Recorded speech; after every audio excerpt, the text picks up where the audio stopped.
Okay, so I'm live. So good morning, good afternoon, good evening, wherever you are joining me on the planet.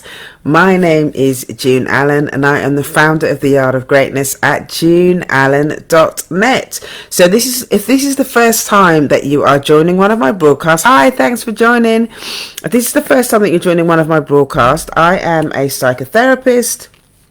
I am a coach, a business coach, and also a consultant. I'm also in recovery, and I support and help Black women with their self-love, sisterhood, and sobriety.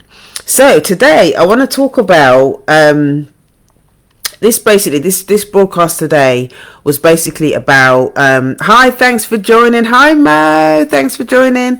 It was prompted by an email that I received from somebody on my email list who wanted to know more about the withdrawal process. So I did a previous live stream about change and about how change works and all of that kind of stuff, the process of change.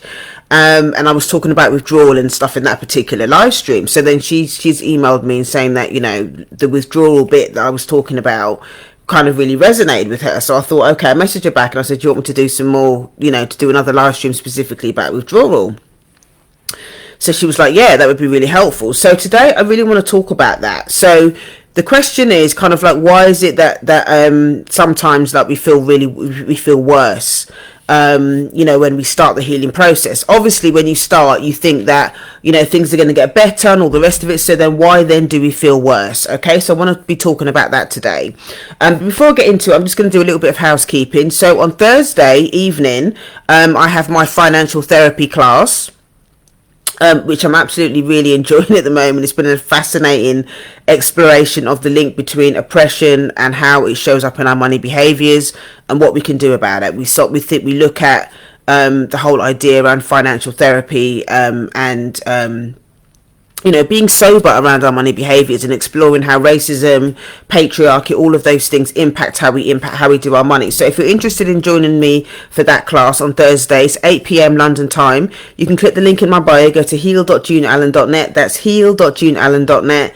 That's heal.juneallen.net. Hi Lydia, thanks for joining.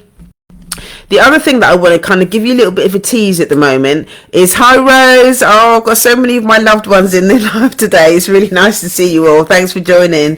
Is that in January I am planning to do a self-love retreat / a self-love thing. It's basically called Self-Love Essentials, and I'll be giving you a bit more about information about that in the next sort of coming weeks. But I just wanted to let you know that I am thinking about doing something in January, and it's going to be in person as well.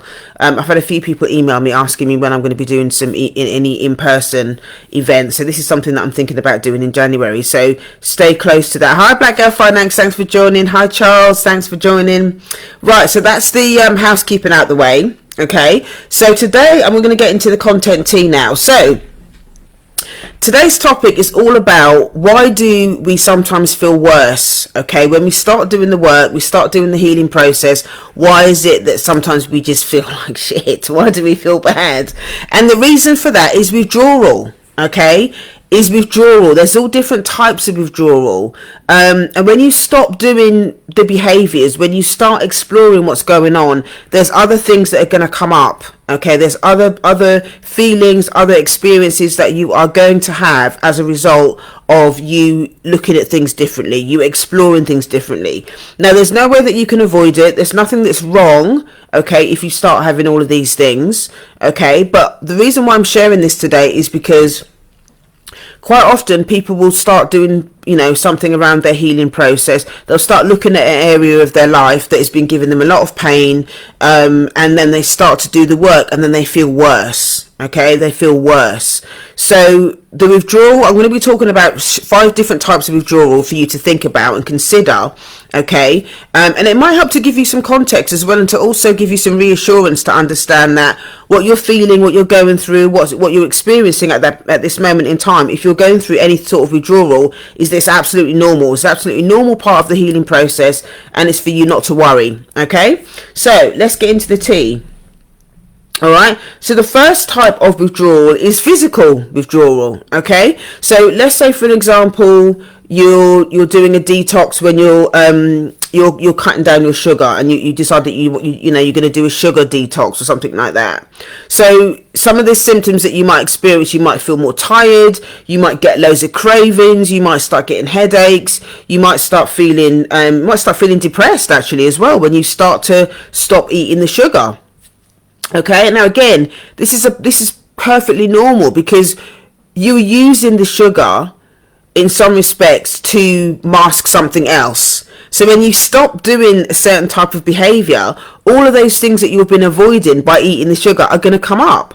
Okay, so that's absolutely, so in a physical level, okay, your body's not used to not having the sugar, and so it's gonna bring up physical ailments. So when you realize that you're starting to get headaches, or you're starting to feel tired, or you're starting to feel depressed, all of this kind of stuff, it's a good indication for you that whatever you're doing is working, and for you to continue doing what you're doing. Okay, now one of the big things about that I'm going to keep repeating over and over as part of the withdrawal process is that this is where your community care, your therapist, your support groups, your recovery groups, this is where all of these support areas, okay, are going to come in, going to be absolutely crucial for you.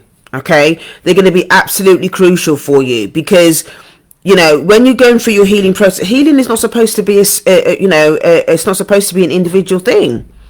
Okay, there's a difference between self-care and community care. Okay, self-care is the stuff that you do, you know, sometimes on your own, in between your sessions or whatever. It's stuff that you do on your own. It's the way that you look after yourself. Community care is where you're in a group, you get support, you've got your support network, you've got your therapist, you've got your recovery meetings if you're in recovery, or you've got, you know, like the financial therapy group that I have on a Thursday. You know, we come together, we gather, we share, we identify. Sometimes there's tears, sometimes there's anger, sometimes there's shame. Whatever it is that's going on, you have that container, that community container, that's going to be able to hold you through whatever you're going through. Okay, and that is really, really important. So when you're thinking about you know, your process and what's going on for you, again, you've got your container that's going to be able to hold you and reach out and basically, yeah, just hold you through whatever you're going through. So, you know, when we talk about the you know, the sugar, I know a few people that are in OA actually, which is kind of like Overeaters Anonymous. And, you know, when they're going through their own detox around food in particular, they go to their meetings, they speak to their therapist, they do whatever they need to do, but they do it within a community space, because that allows them to not feel isolated. It allows them to not feel alone and not kind of think, well, I'm not going to do this anymore because it's too painful.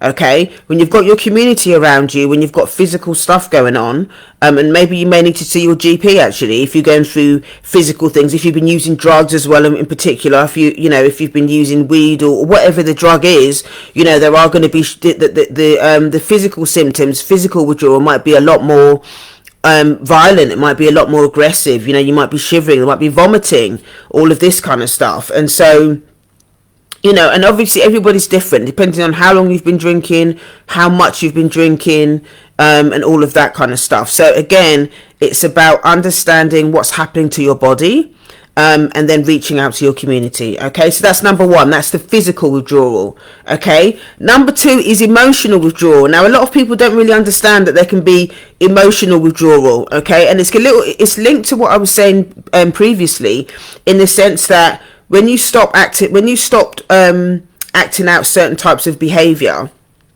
okay, you're going to start feeling your feelings. Okay, so whatever it is that you're using. So let me use my my financial therapy sessions on a Thursday as an example. When you stop, so let's say for an example, the behavior is shopping. Okay, every time you get anxious, every time you get upset about something, every time somebody pisses you off or you get triggered by something, okay, you reach for your card and you go online and you start shopping. Okay, when you stop that behavior, you're going to feel all the feelings that you didn't want to feel before you started shopping. And if you've been doing it for a long time, you know, it might be quite a shocking thing for you to be able to experience that. There's the grief that's going to come up. Okay, when you stop doing certain types of behavior, you go into the withdrawal. You're coming out of denial. That's what it is. You're coming out of the denial that you've had to sit in. That's been your survival behavior. Your way of surviving is to shop. Okay, when you stop doing that, the emotions are going to come up. So your emotional withdrawal, you're going to feel all of those things that you didn't want to feel.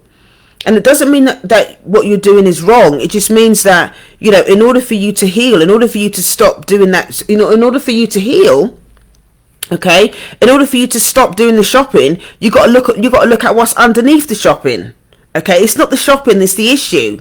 Okay, it's what's going on underneath. What are the triggers? What is the pain? What are the feelings that you're getting? It might be that you feel ashamed. Okay, it might be, as another example, you might feel ashamed of who you are. You might feel ashamed of your body. So you're getting coerced into buying all of these things. You go on social media, you look at everybody else who's a size 10, you start feeling bad about yourself, and you think, okay, well, maybe I need to go and buy something else. Maybe I can't do nothing about my body. Maybe I need to go and buy, maybe I need to go and do my hair. Maybe I need to go and do something else. But you're spending money on things, okay, that are not actually dealing with the feelings that you're having. And withdrawal, okay, and at the time when you're in withdrawal, it feels shit. It feels really painful. It feels really painful, but it's an essential part of the process, because if you don't go through that withdrawal, you're not going to come out the other end. You're not going to come out the other end, which is more clarity. You're not going to come out the other end feeling a lot more self-aware. Okay, if you don't go through that process, you're just going to end up going back and doing the other behaviors that you were doing before. So it's absolutely essential that you give yourself permission with support to go through that withdrawal process. Okay, withdrawal is a gift. As strange as it sounds, your withdrawal is a gift. Okay, but it's just being able to have the awareness to understand what's happening to you, and then allowing yourself to be vulnerable with others. And I think this is the thing that can be difficult for us, especially as black women. We're not used to asking for help, for reaching out. I suppose black people as a community, we find it difficult to reach out and ask for help, to be vulnerable, but when we're trying to change our lives, when we're trying to change our behaviors, you have to be willing to be vulnerable. And that means getting vulnerable with other people. It means getting vulnerable with other people. So, when you stop doing the actual behavior itself, you have to be willing to sit with, okay, you have to be willing to sit with what's underneath. Okay, being in recovery myself from various different compulsive behaviors and addictions, I found myself going through withdrawal and coming out of denial so many times, because each time I look at a different area of my life, a different section of my life that I've been in pain about, and I start to talk about it, I start to share more honestly, I start to kind of let go of the outcome and all of that kind of stuff. All of the feelings, all of the upset that, it comes up. It comes up. And it is painful, and it is awkward, and it is uncomfortable. But I always feel better afterwards. I have to allow myself to go through that. I have to allow myself to go through that in order to get to the stuff on the other side. And quite often the withdrawal phase, or having to change the behavior around what's going on, that can be such a difficult part of the process, especially if you're new, especially if you've only just started doing your healing work. It can trick people into thinking that, oh no, I don't want to do this, and so I'm gonna stop. I can't do it. And people will go through that because they think that something's wrong, because they're going through all of this. But this is a natural part of the healing process. It's a natural part of the healing process. It's a natural part of getting well. It's almost like it's like ripping off a plaster. The plaster really, really hurts, and it when you sort of pick at it, the corners of it, you can feel it attached to your skin, and maybe there's a scab under it, and it feels horrible. You don't want to pull it off. You don't want to pull it off because you don't want to feel it. But sometimes you need to pull that plaster off so that wound can get some air. Yeah, you need to pull the plaster off so it can get some air. It's not going to heal if you don't get air. If it doesn't get air. Hi, thanks for joining Red Lipstick Tribe. Thank you. Yeah, you need to pull the plaster off. It's really important. So again, it's giving yourself permission to be vulnerable and to really sit with what's happening for you. Okay, so that's emotional withdrawal. Okay, emotional withdrawal. So the third one is relational withdrawal. This is a huge one. Relational withdrawal. Okay, so this is when we leave toxic relationships, we leave toxic friendships, we decide that we're gonna distance ourselves from difficult family members that have been abusive, family members that are neglectful, family members that are, that are sarcastic, family members that shame you and all of that sort of stuff.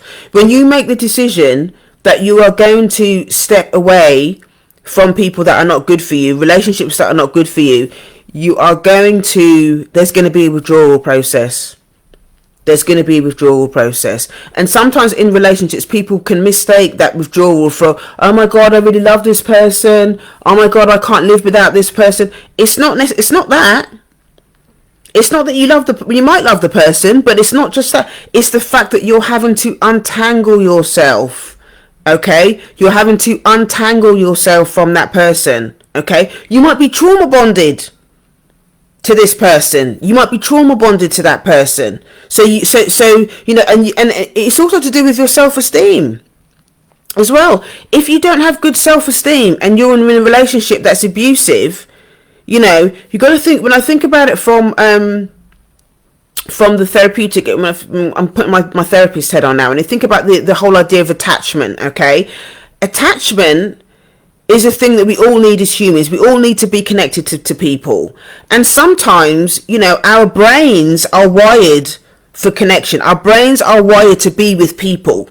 Okay, and so even if you've got really low self-esteem, maybe if you were raised in a home and stuff as well that was abusive or neglectful, your brain is going to say, oh my God, you need to stay connected to this person regardless of whether they were abusive or not.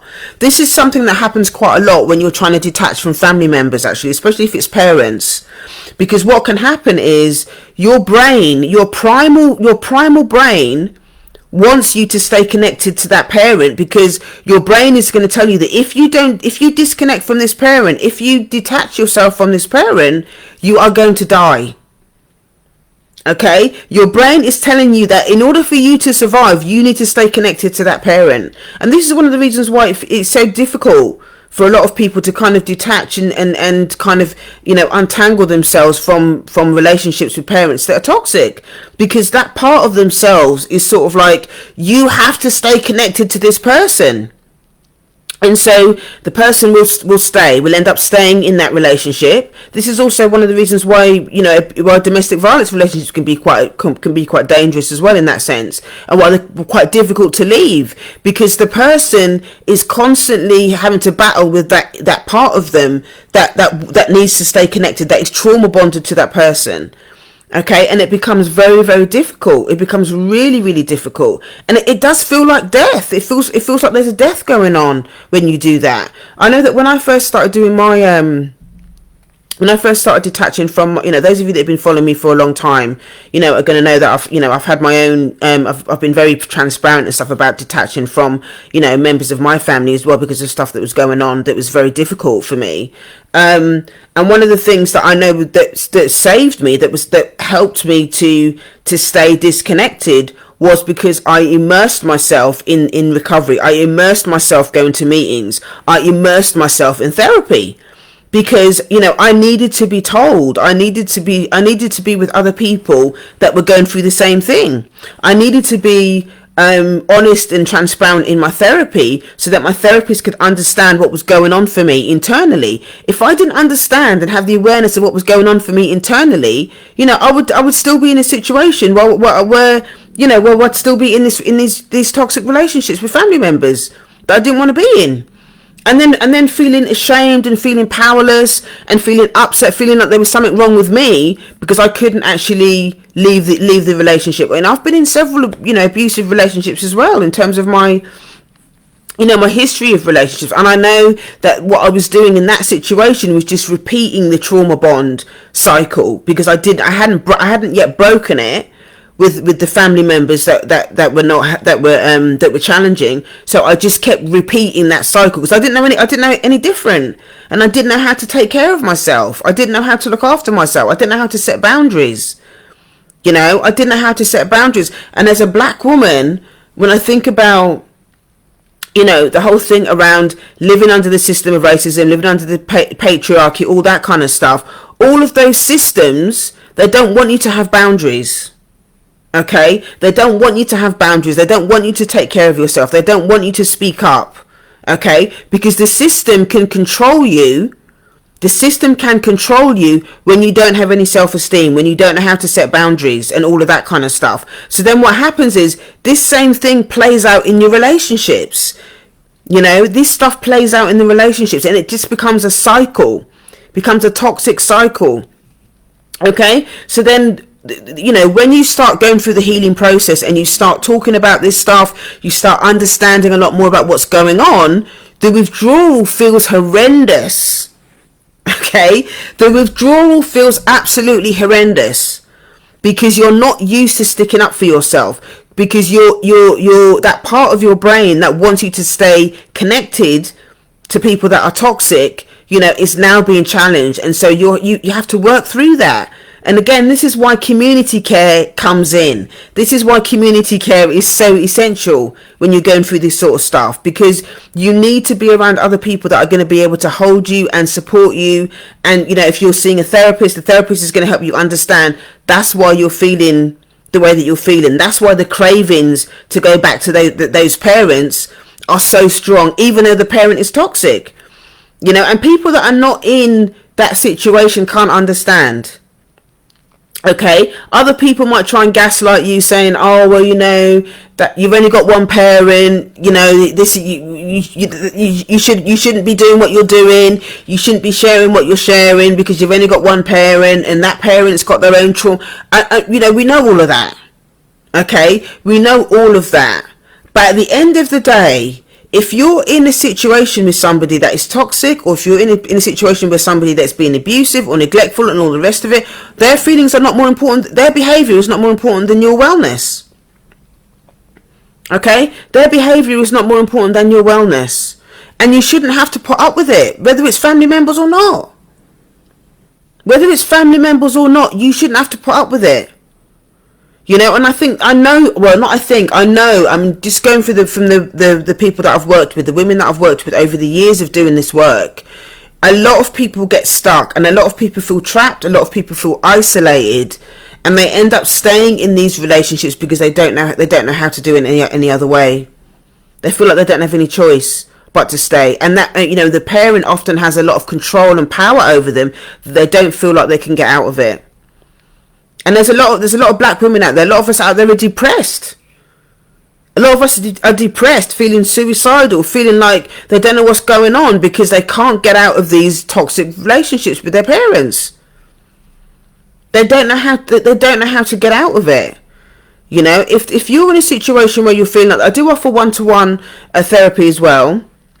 In addition to the stuff that I do with my coaching group on Thursday. So if you're interested, if you're in that situation and you really, really need support around this stuff, around, leaving a relationship that's toxic, or, dealing with family members that you're feeling overwhelmed by, click the link in my bio, go to heal.juneallen.net. That's heal.juneallen.net. That's heal.juneallen.net. There you'll find all the links that you can work with me one-on-one, or you can work with me within the group. Okay, so that's relational withdrawal. Okay, relational withdrawal.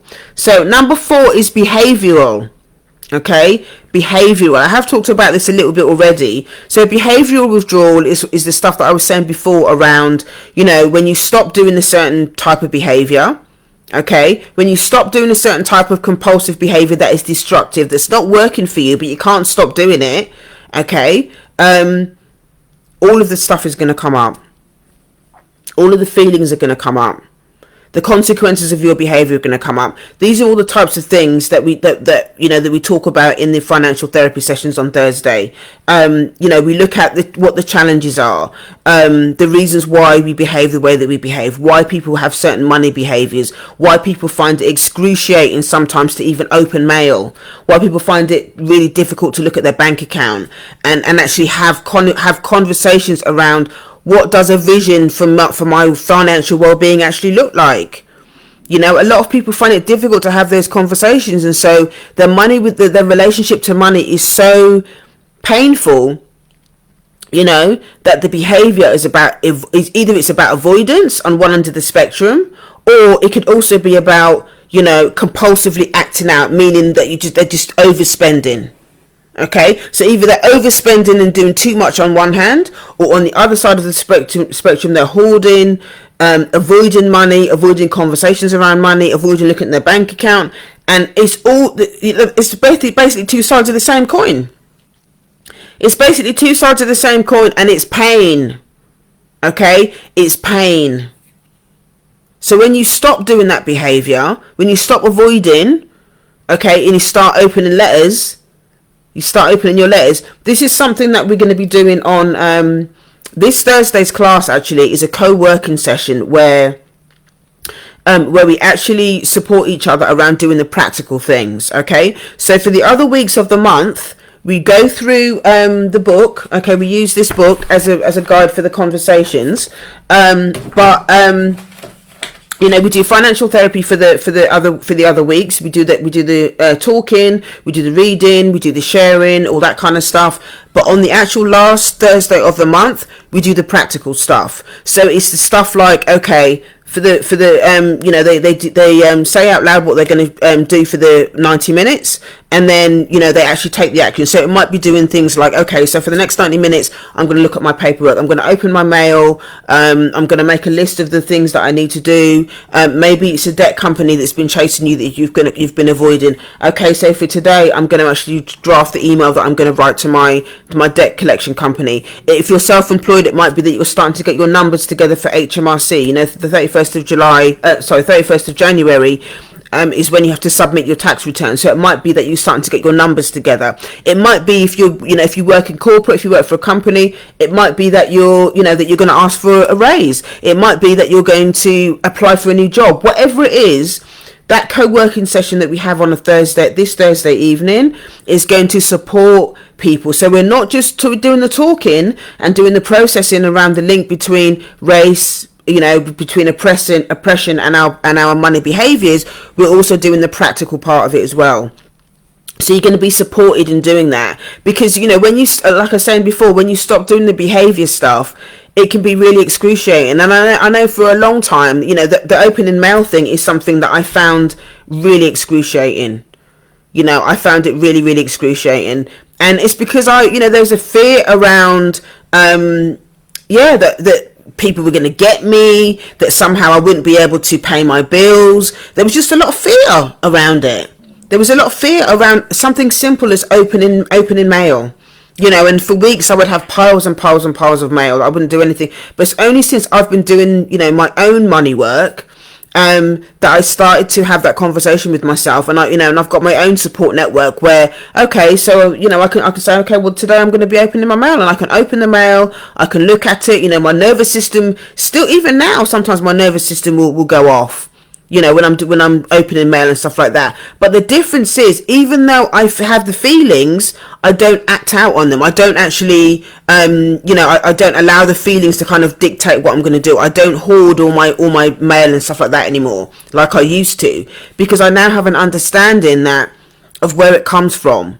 You know, I have an understanding of where it comes from. It comes from a fear. It's all survival based. There's a fear that, you know, maybe I'm going to be maybe homeless one day. And I know all of this stuff is just catastrophizing in my head, but because of the money trauma that I've had, you know, over the years, and the money trauma that I've experienced, both as a community, and when we talk about money trauma, this is something that we talk about again in the group. What is money trauma? You know, and we talk about it within the context of not just family, but also within the context of, you know, how it impacted our ancestors on the plantation. Because, you know, one of the things that Dr. Venus does talk about is, you know, when our bodies have been sold, okay, when our bodies have been sold as a commodity under the system of racism, that is going to have an impact on how we behave around money.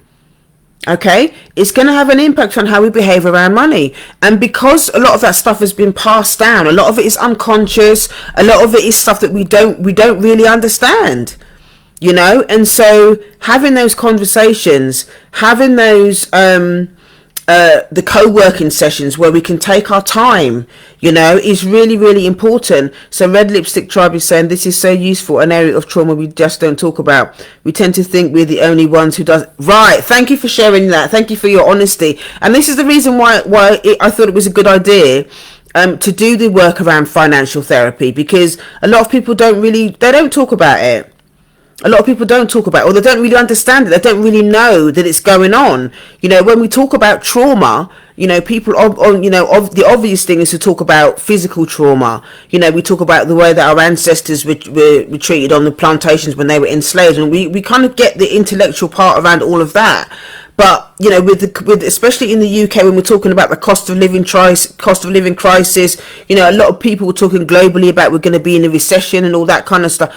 That stuff is important to understand. This stuff that I'm talking about now, this money trauma, the financial therapy. That's why I'm doing these series of live streams about it, because a lot of people don't talk about it, and it's important. So she's also saying ancestral trauma is so deep. And you're so right, it has a massive impact. Love this. Thank you. You are so welcome. It's important. If you want to find out more, if you click the link in my bio, and go to the link heal.juneallen.net, you'll find that there's more live streams there, and there's more stuff, and obviously if you want to join us on Thursday, you're more than welcome to do that. If you've got any questions or anything about the thing, you can send me a DM if you've got any other questions that you need to ask me about it. But yeah, it's really, really important. So the behavioral stuff, you got to remember that is a lot of it is money trauma. A lot of it is money trauma when we're talking about financial therapy, okay? And so coming out of that survival place, thinking about the consequences of it, what has been the consequences of your money trauma?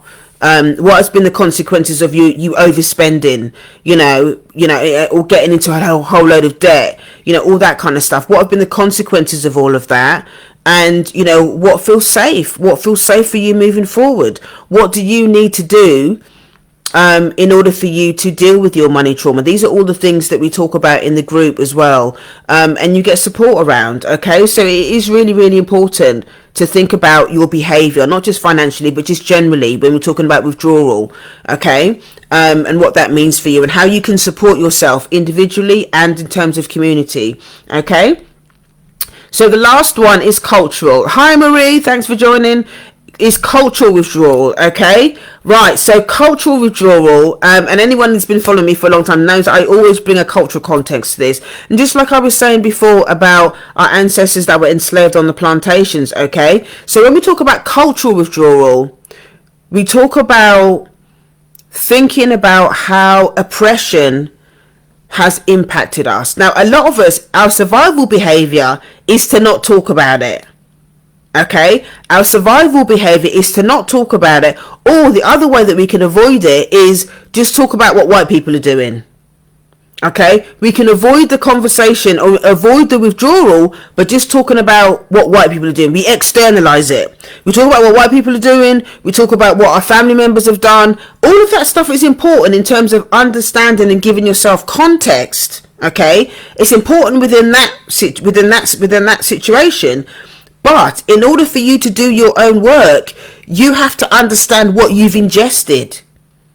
Okay, what are the behaviors, okay, that you've ingested? What's the conversation around internalized racism? What are you telling yourself, okay, about internalized racism? What is your There's this thing that I learned. I did this trauma training recently, and it was all about understanding the different parts of yourself. Okay, so there's going to be your inner child, there's going to be an inner parent, there might be an inner person that's in recovery, there might be there's an inner mother, inner father. There's all different parts of us, okay, that are very important, that play an important role in your healing process.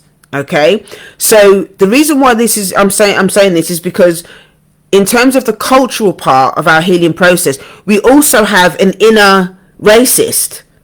Okay, we have an inner racist that's the part of you that's going to tell you black women don't do that, black people can't say that, Black people can't speak up. You're not allowed to speak up for yourself against white people. You're not allowed to show up for yourself. You're not allowed to celebrate being black. You're not allowed to enjoy being black. You're not allowed to have conversations with other black people. You're not allowed to exclude white people. White fragility has to come first. These are all examples of how the inner part of you that's internalized all of the racist thinking and values, that part of yourself can become your inner critic. Your inner white supremacist is there. Okay, so when you start to do the healing work with a cultural context, okay, you're challenging that part of yourself that's internalized a lot of racism. And so the pain around that means that you're going to start experiencing grief. The withdrawal looks like grief. You might start getting angry. You might start getting angry because you're starting to understand what you've internalized. You're starting to understand what shit belongs to you and what shit belongs to other people. What shit belongs to the system that ain't got nothing to do with you. You're realizing that you've internalized so much of it, and and then it starts to have an impact on your life. But because it's been going on unconsciously, you didn't really understand what was going on. You didn't really know what was going on, so you just acted out the behavior. Okay, one of the things that we were talking about last session actually was about historical survival strategies, and I'm going to be doing a separate live stream on that next week. But I'll just briefly tell you. I mean, it was quite an emotional session because, you know, in the book she talks about all of the different types of historical survival strategies that our ancestors had to use in order to survive. And then what's happened then is that those behaviors have been passed down through the generations, and even though we didn't actually experience what our ancestors experienced on the plantations in the same way, okay, it's showing up in a different way now under the system of racism, but we're still playing out those behaviors because we still live under the system of racism. We're still playing out those behaviors, and some of the behaviors that came up quite prominently in the session was things like silencing, keeping quiet, not speaking up. Not feeling like you deserve to speak up, not feeling like you have a voice.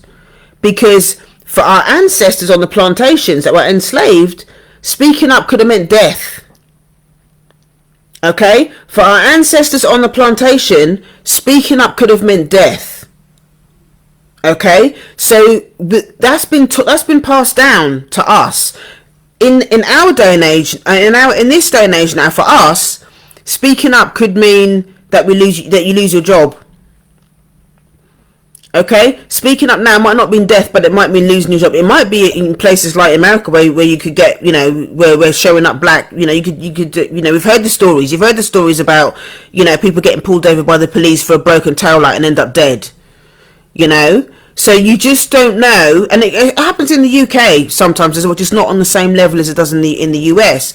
But that feeling of, oh my God, because I'm black, you know, I can't show up a certain type of way because I might be harmed, is something that we've had to learn as a survival behavior.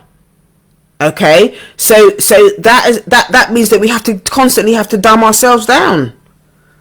We have to constantly dumb ourselves down. I'm gonna have to go in a minute because I've got a client in 10 minutes. I'm just getting into it, but yeah. So it's painful.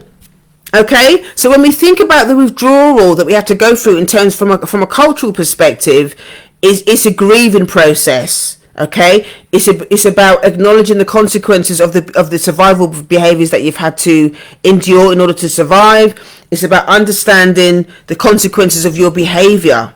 How has that impacted how how you show up in your relationships? How has you taken on all of these internalized racist, you ingesting all of that? How has that impacted how you show up at work? How does it show if you're self-employed? How does it show up how you ask for money, how much you charge? All of these things are going to have, trust and believe, all of these things are going to have an impact. Okay, so when we talk about cultural withdrawal, again, this is where your individual self-care is important. How you look after yourself, your black body, how you look after your, how you celebrate your culture. If you do, this is going to impact your relationship with your blackness. Okay, and then the community care You come into your different groups, whether it's your therapist, your recovery meetings, that are going, all that kind of stuff. This is where all of this stuff becomes essential, because then you can get to identify with other people that are doing the same work. Okay, you can say things, you can speak things that maybe you thought you weren't able to speak, and in speaking those things, okay, yes, it's going to be painful initially because you're not speaking that stuff, you've never spoken that stuff before. But the relief, and I've seen it happen time and time again. I've seen it happen time and time again. I've seen it happen in the support, in my group coaching group, and I've seen it happen in, with my clients in therapy. The relief that people have, even though they're going through withdrawal, there's a physical relief, there's an emotional relief, there's just a relief in just being able to tell the truth.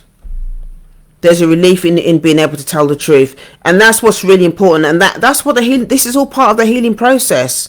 This is because once that stuff comes out, this is the beautiful thing about withdrawal. Once that stuff starts to come out, and you start to take ownership of what's happening, you start to take responsibility for the consequences, and you just put it out there. You just put all of the shit out there that you've been going through. Okay, as long as you're being held in this while you're doing it, then you create space for good stuff to come in.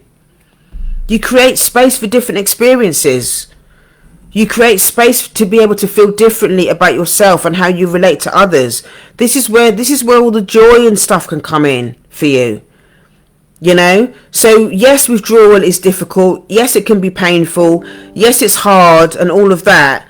But the other side of it, okay, the other side of it is your serenity. The other side of it is peace. The other side of it is relief. The other side of it is better relationships. The other side of it is more abundance, more money, all of that kind of stuff. But you have to let go of all of this stuff. I'll just finish on this one thing. Actually, I've been doing some work with I don't know any of you that have read My Grandmother's Hands by Reshma Mencken. It's an amazing book about racial trauma. And I'm reading the book. I've done some training with him already this year, and I'm actually going to be doing some more with him next year. But one of the things that I love that he talks about is the concept of clean pain and dirty pain. Okay, so clean pain is when you're doing the work in the present, you might feel upset about stuff, but you're addressing it, you're dealing with it in the present. Dirty pain is stuff that's been passed down, it's stuff that you've been holding on to for years, that's not serving you, and that's when you start doing all the compulsive behaviors because you're trying to avoid that pain. Okay, so when you think about withdrawal, okay, withdrawal is your opportunity to release and let go of the dirty pain. Okay, you're letting go of all the old pain that you've been holding on to, and then it becomes clean pain because you're just dealing with it in the present. Okay, that's the link between that and withdrawal. And you get to a point where the pain and whatever you're feeling is clean pain. Because the reason why so many of us, I believe, that have got so many mental illnesses, why so many of us are depressed, why so many of us are not getting where we need to go, is because we've got so much old pain. Okay, rage, we've got so much rage, we've got so much depression, all of that stuff is because we've got so much stuff that's old, stuff that doesn't even belong to us. It's been passed down from family members, from generations. It's been passed down to us, and we don't even understand what it's about. But withdrawal gives us an opportunity to look at how that's showing up in our behaviors in the present and how we can begin to take care of ourselves. Okay, really, really important. So I'm gonna have to leave it there because I've got a client now in 3 minutes, so I have to get myself together for my next client. But if you loved what you heard today, and you'd like to join me for the financial therapy session on Thursday, click the link in my bio, go to heal.juneallen.net. That's heal.juneallen.net. That's heal.juneallen.net. Thank you so much for joining me today. I really, really appreciate you spending time with me today. Those of you that I know, there's some of you on the call that are going to be with me on Thursday anyway, so I look forward to hanging out with you then. Any questions at all, please send me a DM. If you don't feel comfortable sharing on here, send me a DM if you want any more support. There's loads of other free resources and whatever on my website. And I will see you next time. Thank you so much for joining. I'll see you next time. All right, take care, everyone. Have an amazing day, and I'll see you then. All right, take care. Bye bye.